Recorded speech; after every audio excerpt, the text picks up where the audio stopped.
الحمد لله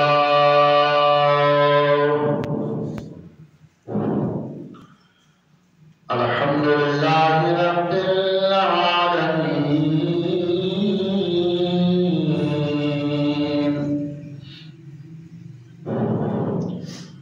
والصلاة والسلام على رسوله الكريم وعلى آله وأصحابه وأهل بيته وأزواجه وأولياء ملته وعلماء أهل سنته أجمعين. أما بعد فأعوذ بالله من الشيطان الرجيم. بسم الله الرحمن الرحيم.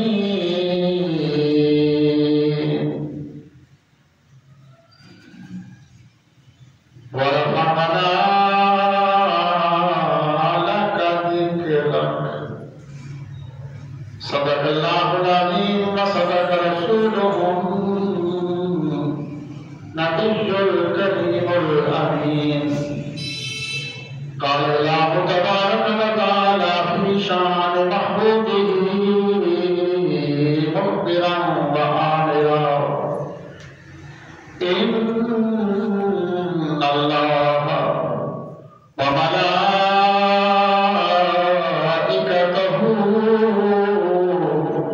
يصلون على النبي يا أيها الذين آمنوا صلوا عليه وسلموا تسليما. الصلاة والسلام عليك يا سيدي يا رسول الله وعلى آلك وأصحابك يا سيدي يا حبيب الله. الصلاة والسلام عليك يا سيدي يا رسول الله وعلى آلك وأصحابك يا سيدي يا حبيب الله. حمد و سلام کے بعد دعا ہے: رب ذوالجلال جماعت المبارک کی حاضری کو، صحیح کو، کاوش کو قبول فرمائیں، اس کی فیوز و برکات نصیب فرمائیں. آپ حضرات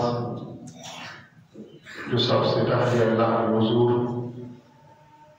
اطاعت کے لیے حاضر ہوئے ہیں، مالک الملک اسی طرح تاتم آخر تختم وصال اپنے حضور سید شکر بتا لانے کی توفیق عطا فرمائے. یہ ایک اعلان ہے محکمہ اوقاف کی جانب سے، گورنمنٹ کی جانب سے. سماعت فرما لیں، پھر خطبہ جمعہ شروع کرتے ہیں.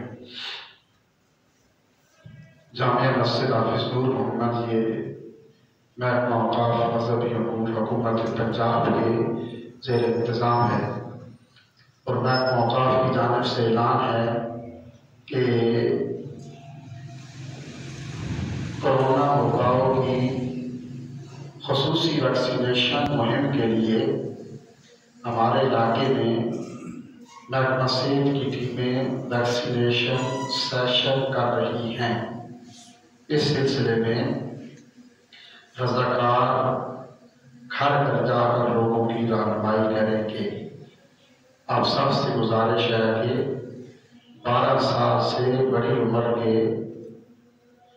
تمام بچے، بڑے مرد اور خواتین جنہوں نے ابھی تک کورونا کی ویکسین نہیں لگوائی، اس موقع سے فائدہ اٹھائیں اور اپنی ویکسین مکمل کروائیں. اللہ تعالیٰ ہم سب کا حامی و ناصر ہو اور اس ویکسینیشن مہم کو کورونا سے مکمل نجات دلائے. آمین ثم آمین.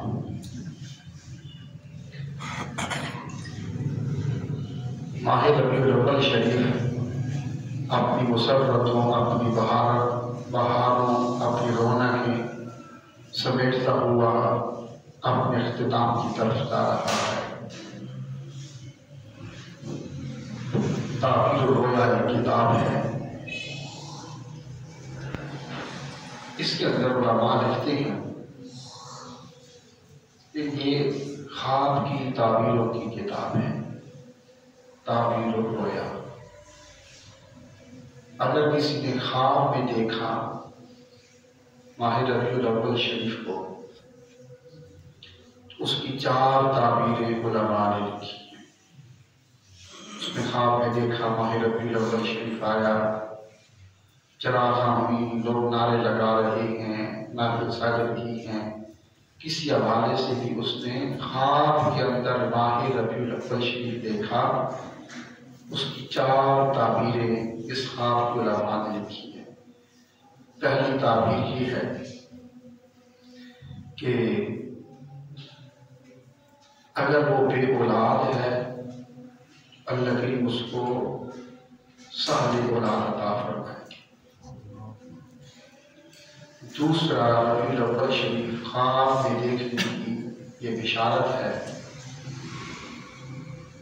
کہ اگر وہ بیمار ہے، کسی قسم کی لا علاج بیماری کے اندر مبتلا ہے، تو اللہ کریم اس کو اس بیماری سے نجات عطا فرمائے۔ تیسری اس خواب کی تعبیر یہ ہے کہ اگر کوئی تنگ دست ہوا، اس کی زندگی میں فقر و فاقہ ہے، رزق کی کمی ہے، اللہ کریم اس کو تنگ دستی سے، فقر و فاقہ سے نجات عطا فرمائے۔ چوتھی اس کی تعبیر علماء نے لکھی، وہ یہ ہے اگر وہ کسی ظالم کے ظلم کا شکار ہوا، اللہ کریم خواب میں ربیع الاول شریف دیکھنے کی برکت اس کو ظالم کے ظلم سے نجات عطا فرمائے۔ جس نے خواب کے اندر ربیع الاول شریف دیکھا، علماء کہتے ہیں کہ خواب کے اندر ربیع الاول شریف دیکھنے کی اگر اتنی برکات ہیں، تو جس نے جاگتے ہوئے حالت بیداری میں شریعت کے وجود میں رہ کر حضور کی ولادت باسعادت کی خوشی منائی، اللہ نے اس کو کتنی برکات عطا فرمائے گا۔ اور یہ علامہ اسماعیل حقی رحمۃ اللہ تعالیٰ نے روح البیان تفسیر قرآن کریم اس میں لکھتے ہیں کہ قضاء حاجات کے لیے سب سے ایک تریاق مجرب تجربہ شدہ نسخہ جو ہے وہ ربیع الاول شریف محفل میلاد بنانا۔ محفل میلاد آج کچھ لوگ گفتگو کرتے ہیں، بحث ہوتی ہے، باتیں ہوتی ہیں، کچھ اختلافات ہوتے ہیں کہ کیا صحابہ کرام رضوان اللہ تعالیٰ مجمعین نے منایا تھا، آپ کی زندگی میں یہ حضور کے یہ ماہ ربیع الاول شریف کا چاند طلوع ہوتا تھا، تو صحابہ کرام تو کثرت سے منایا کرتے تھے۔ ہماری تو سوچ بھی نہیں ہے، اگر آج مدینہ تشریفہ چلے جائیں نا تو شہر مدینہ کے لوگ ہر سوموار شریف کو روزہ رکھتے ہیں اور شام کو دسترخوان سجتے ہیں مسجد نبوی شریف کے صحن، اور یہ روزہ حضور کی ولادت باسعادت کی خوشی میں رکھا جاتا ہے۔ اور ہر سوموار کو جو شام کو مسجد نبوی میں دسترخوان سجتے ہیں، حضور کی ولادت باسعادت کی خوشی میں سجتے ہیں ہر سوموار۔ آج بھی صحابہ کرام تو بڑی کثرت سے منایا کرتے ہیں۔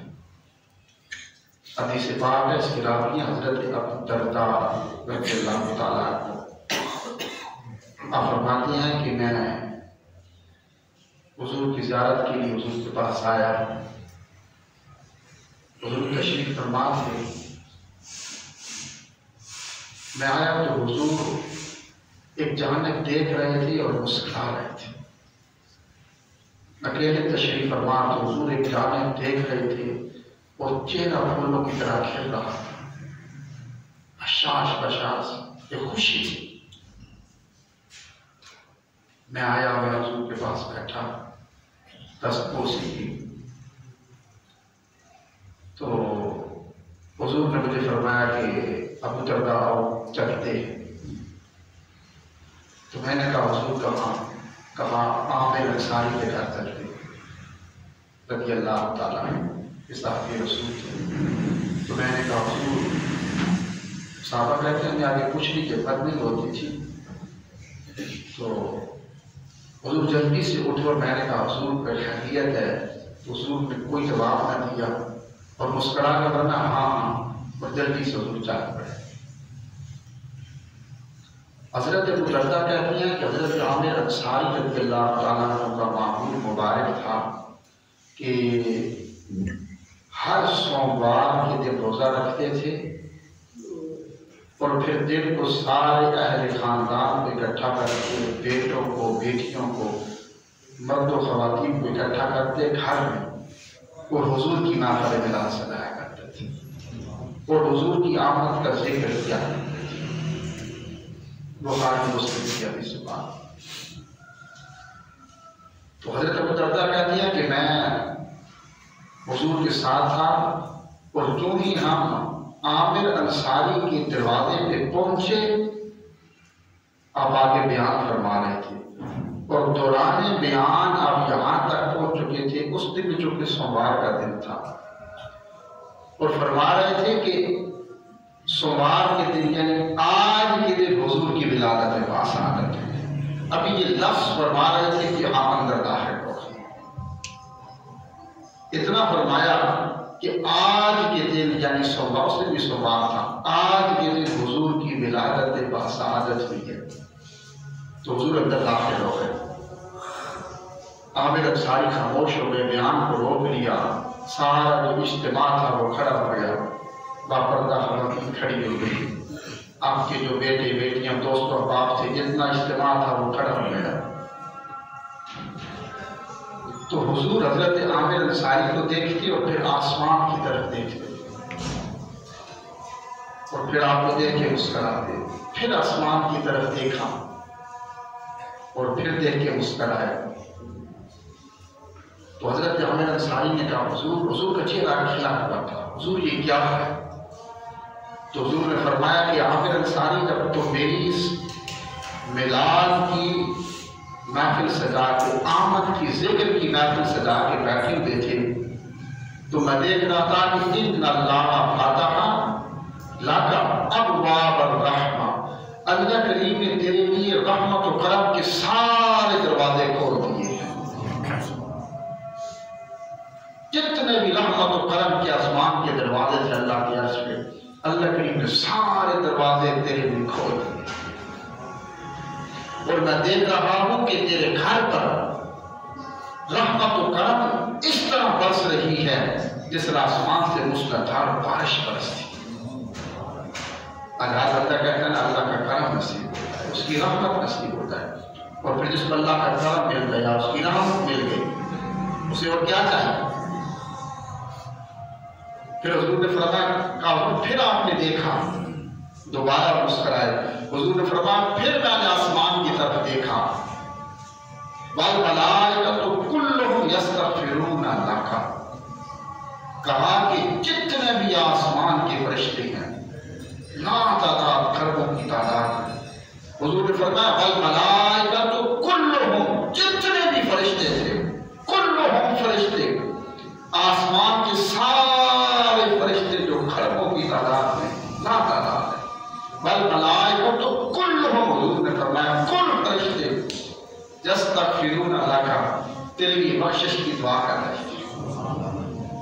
اگر ایک فرشتہ کر دے تو اس کی بخشش ہو جائے، اور جس کے لیے آسمان کے سارے فرشتے عبادات کو چھوڑ دیں، رکوع سجود کو چھوڑ دیں، عبادات کو چھوڑ دیں، تسبیح و تعلیل کو، ذکر کو چھوڑ دیں، اور اس کے لیے بخشش کی دعا کریں، تو کیا اس کی بخشش نہیں ہوگی؟ تو حضور نے فرمایا کہ اللہ کی رحمت و کرم کے حصول کے لیے اور اپنی بخشش کے لیے سب سے جو بڑا ذریعہ ہے وہ کیا ہے؟ حضور کی آمد کی محفل سجانا۔ اور یہ بھی یاد رکھیے، یہ صرف نہیں کہ محفل میلاد سجائی، جیسے میں نے پچھلے جمعے پہ کہا تھا، حضور ضیاء الرحمت اللہ کے ولی تھے، کسی نے پوچھا رحمت اللہ تعالیٰ علیہ، لوگ میلاد بھی سجاتے ہیں اور نماز بھی نہیں پڑھتے، تو کہا وہ اپنے دعوی عشق میں جھوٹے ہیں، وہ دعوی عشق رسول میں جھوٹا ہے، ہو ہی نہیں سکتا کہ حضور کا عاشق ہو اس کی نماز رہ جائے۔ حضور نے فرمایا ایک میری نگاہ ساری امت پہ ہے اور ایک نگاہ خاص میرے خاص غلاموں پہ ہے، اور وہ پتہ کیسے چلے کہ حضور کی نگاہ کرم نگاہ خاص ہمارے دل پہ پڑ رہی ہے؟ حضور نے فرمایا اگر یہ دیکھنا ہو تو پھر جب آزان ہو جائے تو پھر اپنے دل کی طرف دیکھا کرو، اگر تمہارا دل نماز کے لیے مسجد میں جانے کے لیے بے چین ہو جائے تو سمجھ لیا کرو کہ نگاہ مصطفیٰ ہمارے دل پہ پڑ رہی ہے۔ تو یہ صرف نہیں کہ محفل میلاد سجا لی، نہیں، وہ لوگ جو تھے ان کے تو کبھی تہجد بھی قضا نہیں ہوئی تھی، نمازیں بھی ہوں، تہجد بھی ہو، اللہ کا ذکر بھی ہو، تسبیح و تعلیل بھی ہو، پھر محفل میلاد سجاؤ تو پھر تمہارے گھر پہ، تم پہ، تمہاری ذات پہ، تمہارے خاندان پہ رحمت و کرم ایسے نازل ہوگی جیسے آسمان سے مصطفیٰ بارش نازل ہوتی، پھر ایک نہیں آسمان کے سارے فرشتے تمہاری بخشش و مغفرت کی دعا کریں گے۔ امام جلال الدین سیوطی رحمۃ اللہ تعالیٰ علیہ یہ وہ ولی کامل تھے جنہوں نے زندگی میں جاگتے ہوئے 72 مرتبہ حضور کی زیارت کی، ایک روایت میں 72 مرتبہ تھا، 72 مرتبہ یا 73 مرتبہ حالت بیداری میں جاگتے ہوئے ظاہری آنکھوں کے ساتھ حضور کا دیدار نصیب ہوا۔ آپ فرماتے ہیں میں قبرستان سے گزرا، میں نے سورۃ فاتحہ پڑھی، سورۃ اخلاص پڑھی 3 دفعہ، اور اہل قبرستان کے ارواح کو ثواب پیش کیا۔ کبھی قبرستان میں جانا ہو نہ گزرو تو کتنا وقت لگتا ہے، سورۃ فاتحہ 3 دفعہ سورۃ اخلاص پڑھے کتنا وقت لگ جائے۔ حضرت مہاجر مکی رحمۃ اللہ تعالیٰ اللہ تعالیٰ کے بہت بڑے ولی تھے، صاحب نظر تھے، صاحب کشف تھے۔ آپ فرماتے ہیں میں قبرستان سے گزرا، میں نے دل کی نگاہوں سے دیکھا کہ جو اہل قبرستان تھے کشف کی نگاہوں سے دیکھا وہ قبروں سے نکل کر چھوٹی چھوٹی ٹولیاں بنا کے بیٹھے ہوئے تھے۔ تو میں نے کہا تم کیا کر رہے ہو؟ انہوں نے کہا کہ آج سے 1 سال پہلے ایک شخص گزرا تھا، اس نے 1 مرتبہ سورۃ فاتحہ 3 مرتبہ سورۃ اخلاص پڑھ لیا، اس قبرستان کے جتنے بھی تدفین شدہ ہیں سب کو ثواب بھیجا، سال ہو چکا ہے ہم اس کا ثواب تقسیم کر رہے ہیں، ابھی تک تقسیم نہیں ہو رہا۔ کیا جائے گا، 1 منٹ 2 منٹ تو لگتے ہیں، ان کی قبریں جنت بن جاتی۔ اور پھر بات جو آگے ذکر کرتے کرتے جمعے کے دن والدین کی قبروں پہ حاضری دیا کرو۔ ایک جوان تھا، اس کی ماں فوت ہو گئی، تو جمعے کے دن وہ جاتا، وہاں پہ تلاوت کرتا، دعا کرتا، واپس آ جاتا۔ ایک دن خواب کے اندر ماں کو دیکھا تو ماں سے پوچھا میری ماں تو اس سے بڑی محبت تھی، بتاؤ تیرے لیے کیا کروں تجھے سکون نصیب ہو؟ کہا بیٹا میرے لیے کچھ بھی نہ کرنا، بس جو تو جمعے کے دن آتا ہے نا یہ آنا نہ چھوڑنا، تو جمعے کے دن آ کے پڑھتا ہے نا تو پورے ہفتے کے لیے قبرستان سے عذاب کو اٹھا دیا جاتا ہے۔ اور پھر سارے اہل قبور مجھ سے پوچھتی ہیں کیا تیرا بیٹا جمعے کو آئے گا؟ جمعے کو جایا کرو، جمعے کی برکات اپنی ہے، والدین کی قبروں پہ جانا۔ امام جلال الدین سیوطی فرماتے ہیں کہ میں قبرستان سے گزرا، سورۃ فاتحہ پڑھی، اخلاص پڑھی، دعا کی، پھر فرماتے ہیں میں وہ صاحب نظر تھے، صاحب کشف تھے، جاگتی حضور کی 74 مرتبہ زیارت نصیب ہو گئی، آپ کا کیا مقام ہوگا؟ کہتے ہیں میں نے دل کی نگاہوں سے دیکھا تو ساری قبروں کے اندر نور تھا، نور سے بھری ہوئی ہیں، سورۃ فاتحہ سورۃ اخلاص کی برکت سے۔ کہتے ہیں ایک قبر ایسی تھی جس میں اتنا نور تھا جو اس کی قبر سے لے کر اللہ کے عرش تک جا رہا تھا، میں نے دیکھنا چاہا، میری آنکھیں چوری آ گئی، آنکھ پار کے دیکھ نہ سکا۔ میں نے تھوڑی دیر مراقبہ کیا، میں نے کہا یا اللہ اس صاحب قبر کو دکھا یہ کون ہے؟ کہ جس کی قبر میں اتنا نور، آنکھیں جو جہادی، فرماتے ہیں وہ جو نور کی چادر تھی وہ چھٹ گئی۔ میں نے دل میں کہا کوئی اللہ کا ولی ہوگا، نیک ہوگا۔ فرماتے ہیں نہیں، میں نے دیکھا وہ کون تھا، ایک دنیا دار تھا۔ میں نے کہا تیری قبر میں اتنا نور، اور سب سے زیادہ نور کیسے آیا؟ تو اس نے کہا کہ جب میں فوت ہوا تھا تو حضور میری قبر میں تشریف لائے تھے۔ حضور قبر میں آتے تشریف لائے تو حضور میری قبر میں آ کے مسکرائے تھے، اور حضور کے مسکرانے کی برکت تھی۔ اس دن سے لے کر آج تک سال ہر سال گزر گئے، میری قبر سے نور نکل کر اللہ کے عرش تک رہا۔ امام جلال الدین سیوطی فرماتے ہیں میں نے پوچھا حضور مسکرائے کیوں تھے، مسکرانے کی وجہ کیا تھی؟ تو اس نے کہا کہ اور تو میرے پاس کوئی عمل نہیں تھا، بس مجھے شوق بڑا تھا کہ میں حضور کا ملاج مناؤں، اور مجھے سارا سال انتظار رہتا کہ کب ربیع الاول آئے گا، میں گلی سجاؤں گا، گھر سجاؤں گا، حضور کا ملاج مناؤں گا۔ بازار کے اندر میری دکان تھی، میں روزانہ جو کماتا اس میں سے میں تھوڑا سا بچا کے حضور کے ملاپ میں رکھ لیا کرتا تھا۔ روزانہ 1 پیسہ 2 پیسہ، پورا سال میرا یہ معمول تھا کہ میں حضور کی محفل میلاد کے لیے، حضور کے میلاد کے جشن کے لیے دکان سے جو دن کو کماتا شام کو تھوڑا سا بچا کے رکھ لیا کرتا تھا۔ پورا سال بچاتا رہتا، اور جب ربیع الاول شریف کا دن آتا پھر میں جی بھر کے حضور کا میلاد منایا کرتا تھا۔ جب میں قبر میں آیا حضور تشریف لائے تو فرشتوں نے مجھ سے پوچھا ما کنت تقول فی حق ھذا الرجل، دنیا میں زندگی گزار کے آنے والے پورے شخصیت کے بارے میں دنیا میں کیا کہتا تھا؟ حضور مسکرا پڑے، فرمایا فرشتوں اس سے نہ پوچھو میں بتاتا ہوں، یہ تو میرا غلام تھا، میرا عاشق تھا، پورا سال میرے میلاد کے ذکر کی محفل کے لیے یہ تو رزق اکٹھا کرتا ہے۔ حضور مسکرائے، حضور کے مسکرانے کی برکت تھی، اس دن سے لے کر آج تک میری قبر سے نور نکل کر اللہ کے عرش تک جا رہا۔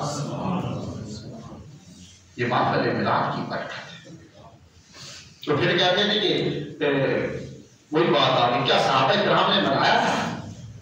میں تمہیں ایک شعر سنا دیتا ہوں۔ حضور غزوہ تبوک سے واپس تشریف لائے، اور وہ بات جو میں نے کی تھی کہ امام جلال الدین سیوطی کو حضور کی 74 مرتبہ زیارت نصیب ہوئی تھی۔ بزرگان دعا کیا کرتے تھے یا اللہ ہمیں زندگی میں حضور کی زیارت نصیب نہ ہو، وقت موت نصیب ہو، پھر اس کے بعد یہ آنکھیں کسی اور طرف نہ اٹھے۔ حضرت عثمان غنی ذی النورین سے کسی نے پوچھا تھا تم نے اسلام قبول کیا، کوئی تبدیلی آئی؟ فرمایا ہاں ایک تبدیلی آئی ہے۔ کہا کیا؟ کہا جس دن سے یہ ہاتھ حضور کے ہاتھ میں دیا ہے اس دن سے لے کر آج تک میرے یہ ہاتھ اپنی شرمگاہ کو نہیں لگا، اور جس دن سے یہ نگاہ چہرہ مصطفیٰ پہ پڑی ہے اس دن سے لے کر آج تک اس نگاہ سے آنکھوں سے میں نے اپنی شرمگاہ کو نہیں دیکھا۔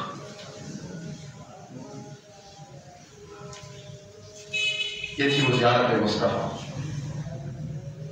حضور غزوہ تبوک سے واپس تشریف لائے نا، تو لشکر چرال تھا، یہ بڑی گفتگو ہے انشاءاللہ اگر جمعے کریں گے، تو سیدھے حضور تشریف لاتے مسجد میں نوافل ادا فرمایا کرتے تھے۔ صحابہ کرام کا جمعے کا بھیڑ تھا، اس غزوہ تبوک کے لشکر میں 30,000 صحابہ کرام تھے، 30,000 سپاہی تھے، بہت بڑا لشکر چرال تھا۔ تو جو مسجد میں حضور تشریف لائے، حضور نے آ کر حضور تشریف لاتے نا جب باہر سے تو مدینے سے باہر آ کے رک جایا کرتے تھے، ایک مسئلہ بھی سمجھ لے، باہر رک جایا کرتے تھے، اور پھر پیغام بھیجتے تھے شہر مدینہ میں کہ اعلان کر دو کہ لشکر آ چکا ہے، اور 2 دن کے بعد یا 1 دن کے بعد شہر مدینہ میں داخل ہوگا۔ حضور اجازت نہ فرماتے کہ باہر سے آؤ سفر سے تو اچانک گھروں میں نہ جایا کرو، جانے سے پہلے اطلاع کر دیا کرو، اس لیے کہ تمہاری جو خواتین ہیں، بیویاں ہیں، وہ تمہارے لیے تیار ہو جائیں، ایسا نہ ہو کہ وہ تیار نہ ہو اور تمہاری اچانک ان پہ نظر پڑے تو تمہارے دل میں ان کے بارے میں کچھ تیار رکھنے لگے، بنتی نہیں پیدا، محبت کام ہو جائے۔ تو فرماتے جب بھی سفر سے باہر آؤ پہلے گھر میں اعلان آگاہ کیا کرو، اطلاع کر دیا کرو کہ ہم فلاں دن گھر میں آ رہے ہیں۔ حضور آ کے لشکر کو روک لیا کرتے تھے، لشکر رک گیا، حضور مسجد میں تشریف لائے، پڑاؤ کیا، 2 نفل ادا کیے، اس کے بعد حضور کے چچا حضرت عباس کھڑے ہوئے اور کہا حضور اگر اجازت ہو تو میں آپ کی نعت پڑھوں؟ یہ حوالے میں ابن کثیر نے آپ کتابیں لکھی، شرح مبارک، کافی ساری کتابوں کے حوالے ہیں۔ اچھا چچا اٹھے کہا حضور آپ کی نعت پڑھوں؟ حضور مصلی پہ تشریف فرما تھے، صحابہ کرام کے جمع غفیر تھا، حضور نے فرمایا قل لا یفدد اللہ فاکا، قل میرے چچا سناؤ نا، اللہ تیرے منہ کی سلامت رکھے۔ حضور نے فرمایا لا یفدد اللہ فاکا، میرے چچا نہ سناؤ، اللہ تیرے منہ کو سلامت رکھے، ہمیشہ مسکراتے رہو، میری نعت سناؤ میرے چچا۔ تو آپ نعت کیا پڑھی کہ وَأَنْتَ لَمَّا وُلِدْتَ أَشْرَقَتِ الْأَرْضُ، کہا حضور جب آپ کی ولادت باسعادت ہوتی ہے نا تو زمین کا چپا چپا روشن ہو گیا، وَضَاءَتْ نُورِكَ الْأُفُقُ، اور حضور آسمان کے سارے کنارے جگمگانے لگے، اور اتنی روشنی نکلی آپ کی ولادت باسعادت کے بعد، زمین سے لے کر آسمان تک جتنا بھی خلا تھا وہ نور سے بھر گیا، اور کہا کہ حضور ہم جو پہلے زندگی ایک سفر سے گزر رہے تھے، تاریکی تھی، گھٹا لوگ اندھیرے تھے، اس تاریکی کے اندر حضور اپنی منزل کی جو ایک سفر تھا، راستہ تھا، وہ ہم بھول چکے تھے، تانا ٹویاں مار رہے تھے، کوئی سمجھ نہیں آتی کہ کہاں پہ جائیں۔ حضور کو اتنا نور نکلا آپ کی ولادت باسعادت کے وقت، فَنَحْنُ فِي ذَلِكَ الضِّيَاءِ وَفِي النُّورِ، آپ کی اس ولادت باسعادت کی روشنی اور نور میں سبل الرشاد نخترق، ہم حضور راہ ہدایت کے سفر کو آسانی سے اب طے کر رہے ہیں، وہ راستے جو ہمارے سامنے زندگی کے منزل کی تاریخ تھے، حضور آپ کا اتنا نور نکلا کہ اس نور کی روشنی میں یہ سارے راستے ہمارے سامنے روشن ہو گئے، جگمگانے لگے، منزل سامنے نظر آنے لگی۔ حضور مسکرا رہے تھے، نعت بھی سن رہے تھے، اپنے چچا عباس کے چہرے کی طرف دیکھ بھی رہے تھے۔ آگے پھر چچا نے تیسرا شعر پڑھا، وَرَدَّ نَارَ الْخَلِيلِ مُقْتَحِمًا، حضور جانتے تھے نا آپ کے جد امجد حضرت ابراہیم کو جب آگ میں ڈالا گیا، نار نمرود حضور کتنی بڑی تھی، نمرود کے لشکر و سپاہ کئی ماہ تک جنگل کاٹ کاٹ کر اس چار دیواری کو بھرتے رہے، کئی ماہ تک وہ نار نمرود بھڑکتی رہی، پھر اس کی اتنی تپش تھی، میلوں قریب نہیں آنے دیتی، اور حضور اس کے اگر اوپر سے کوئی پرندہ گزرتا وہ جل کے راکھ ہو جایا کرتا تھا۔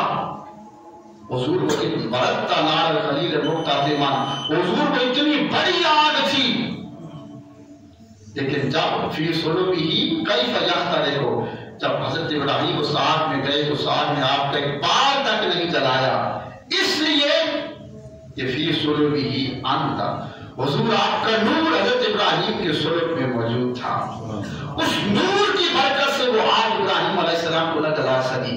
حضور آپ وہی نور جو ابراہیم کے صلب میں تھا، آپ کا نور ابراہیم کی پیشانی میں تھا، جس کی برکت سے آگ آپ کو نہ جلا سکی، وہی نور ہمیں نصیب ہو چکا ہے، اور جس کے بعد حضور آپ کا وہ نور ہدایت نور ایمان اس کو نصیب ہو گیا، ہمارا ایمان ہے جہنم کی آگ اس کو نہیں جلا سکتی۔